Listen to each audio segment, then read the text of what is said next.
Good afternoon. I'm Susan Gantt, an MDiv student at the Candler School of Theology. My Bible from the Morgan collection is a 1613 King James Bible.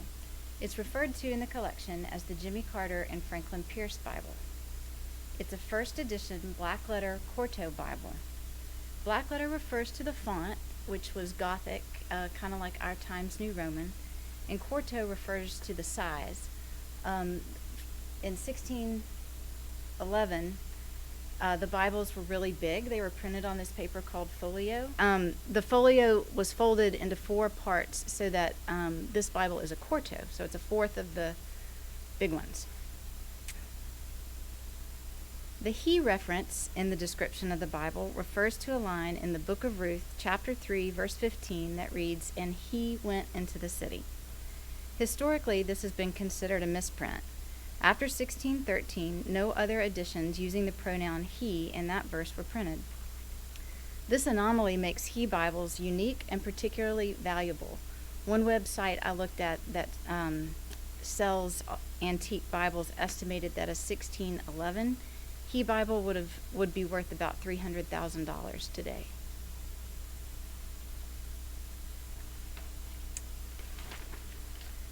Does translation matter? Even though he has historically been labeled a misprint, translation of the pronoun in this passage does matter for a couple of reasons. You all know the story in the book of Ruth. This particular section is a little risque. We arrive at the scene in the middle of the night on the threshing floor where Boaz has just woken up to find a woman sleeping at his feet. It's after a big party where they were celebrating a bountiful harvest after the famine. People had had a lot to drink, and they were passed out all over the place. Boaz was there to guard the grain. Boaz wakes up, and he's happy and relieved to find out that it's the virtuous, beautiful, and young Ruth sleeping at his feet and not a common prostitute. Ruth professes her love to Boaz and asks if he will marry her. This gets Naomi and Ruth out of their dire predicament as vulnerable widows. The pronoun in question, in reference to which of them, Ruth or Boaz, the pronoun in question is in reference to which of them, Ruth or Boaz, leaves the threshing floor to go into the city. Is it she, Ruth, with her shawl full of barley that Boaz has given to her, that goes off into the early morning hours to tell Naomi the good news? Or is it he, Boaz, who runs off into the city to figure out if he or another male relative gets to marry Ruth? Either way, Ruth is left in a potentially compromising position.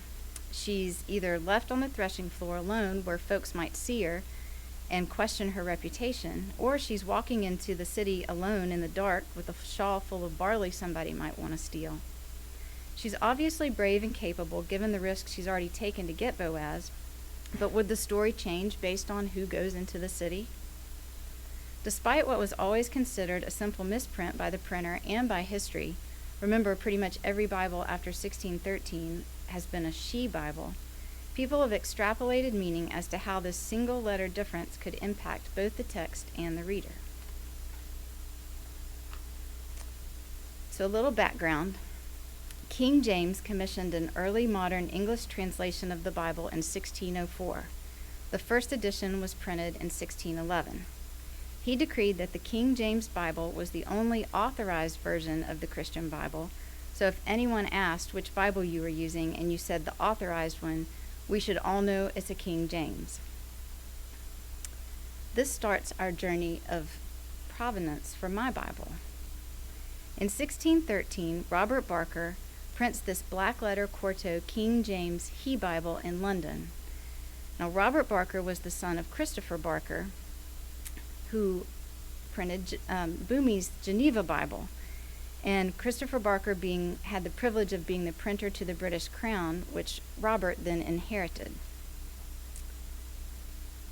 The only handwritten inscription we find in the original pages in this Bible are from the 1600s, and we think it says Aramus Egert, born 1612, and his brother John Egert. I couldn't find any information on these guys. An inscription on a blank page added 2 centuries later reads London, October 15th, 1839, Regent Street. Regent Street is a commercial shopping district first developed in 1825 in London. It's possible someone noted the street where the Bible was purchased, or it might have been where the Bible was rebound and engraved. The current binding is from the 19th century, so it's not the original. So the timing kind of makes sense. That brings us to my favorite discovery in this whole project. This is a little long and windy, so bear with me. If we assume that the Bible was still in London in 1839, then between then and the early 1850s, it made its way across the ocean to the United States. The name R.M. Young is engraved on the outside cover of this Bible. Richard Montgomery Young was an attorney and judge born in Kentucky, but he spent most of his career in Illinois before serving as a federal clerk for the U.S. House of Representatives. He crossed paths with another Kentucky-born attorney practicing in Illinois who got into politics, our 16th President Abraham Lincoln. As a judge, Young heard several of Lincoln's cases. In 1820, R.M. Young married a young woman named Matilda James. Other than being the daughter of a judge from southern Missouri and of French Catholic stock, not much more could be found about her. R.M. and Matilda eventually moved to Washington, D.C. around 1850 when he got the federal clerkship. The calling card found in my Bible belonged to Matilda Young. Mrs. R.M. Young is printed on one side of the card, and her handwritten note on the other side reads, "Will Mrs. Pierce do me the honor to accept this sacred volume, which I present on account of its antiquity?" Sometime in the early 1850s, when both women were living in Washington, D.C., Matilda gifts this Bible to Jane Pierce, wife of President Franklin Pierce. Now, Franklin Pierce became our 14th president in 1853, so they got to Washington shortly after the Young family moved there. It seems very possible that Matilda and Jane knew one another socially, enough so that Matilda must have known Mrs. Pierce would appreciate both the gift of Scripture and the value of an antique sacred volume. The timing of this gift, should my assumptions be correct, would have come very near or just after the tragic death of the Pierce's 11-year-old son in a train crash. He died right before Franklin was inaugurated. He was their only remaining living child. They had lost 2 younger boys years earlier. Mrs. Pierce never recovered from the loss. Franklin is the only president to have affirmed his presidential oath on a law book rather than swearing it on a Bible. Both parents attributed their great losses to God's punishment for Franklin's sins, particularly his participation in politics. Jane was the daughter of a congregational minister and had a reputation for being extremely devout, an abolitionist, and a teetotaler, much the opposite of her husband, who tried to appease the slave-owning South as president and was a notoriously heavy drinker. Bibles were so significant to Jane that she carried her lost son's Bible with her everywhere she went until the day she died. I don't know how religious Matilda Young was, but assume her French Catholic upbringing instilled enough spirituality that she considered a Bible a very important and meaningful gift. The calling card from Matilda Young is very clear about who the gift is from and who it is to.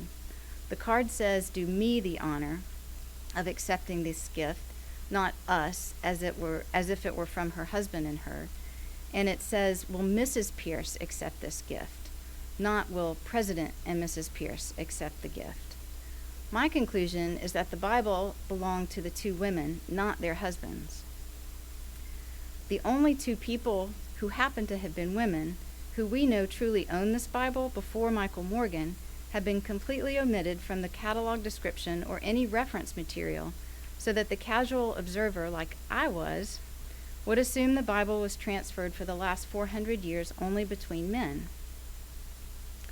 Now, Jane Pierce died in 1863 and Franklin died in 1869. I imagine the Bible became part of the Pierce family estate at that point. Michael Morgan acquires the Bible sometime around the 2000s. He makes no mention of when or where he got this in the Morgan catalog, so I had to guess. But in 2014, Michael takes some of his collection down to Jimmy Carter's Sunday School in Plains, Georgia, and asks Jimmy to sign the inside cover. That right there. While using 2 American presidents, Jimmy Carter and Franklin Pierce, to generate interest in this Bible is a great marketing strategy, it totally worked on me. It's completely misleading. One assumes the Bible belonged to these men and their families for generations, maybe to study or to pray or to record births and baptisms and deaths. I found no evidence that any man on the current list of provenance even opened this book except Michael Morgan to get Jimmy Carter's autograph. In late 2022, Candler Pitts Library receives the J. Michael Morgan English Bible and Psalmody collection from Morgan's estate. In closing, I wanted to show a few of the interior pages of this beautiful Bible that has traveled hundreds of miles through many hands. The intricate and artistic graphics and texts are something I regret not seeing in any Bible in the bookstore today.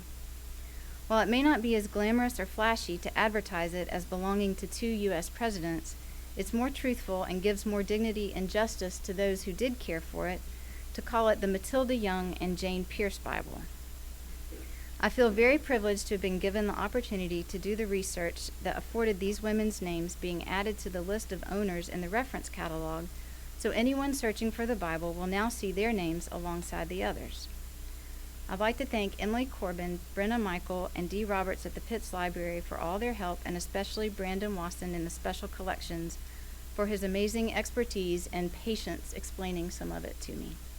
Thank you.